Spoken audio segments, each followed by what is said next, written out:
வெண்டைக்காய் வாங்கும்போது பார்க்க வேண்டியது வெண்டைக்காய் இப்படி இப்போ பார்த்தோம்னாக்கா இந்த நுனியில் இப்படி நான் ஒடிச்சு தான் வாங்கியிருக்கேன். வாங்க போகும்போது இந்த நுனியில் ஒடிஞ்சிச்சுனாக்கா பிஞ்சு வெண்டைக்காய், ஒடியலைன்னா முத்தல். இந்த பாருங்க, உங்களுக்கு எக்ஸாம்பிளுக்கு 2 காய் வச்சுருக்க பற்றியில எவ்வளோ ஒடிச்சும் ஒடியலை பாருங்கள்.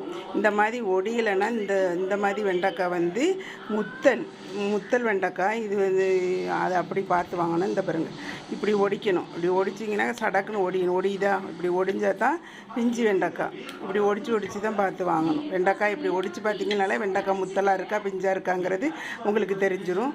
அதனால் இந்த வெண்டைக்காயை இப்படி ஒடிச்சு பார்த்து வாங்கணும் வாங்கும் போகும்போது. அப்போ தான் பிஞ்சு வெண்டைக்காய் முத்தின வெண்டைக்காவான்னு தெரியும். அதனால் ஒடிச்சு பார்த்து வாங்குங்க. அப்போனா தான் கூட்டுக்கு நல்லாயிருக்கும். முத்தல் வெண்டைக்காய் கூட்டுக்கு நல்லா இருக்காது. பார்த்து வாங்குங்க.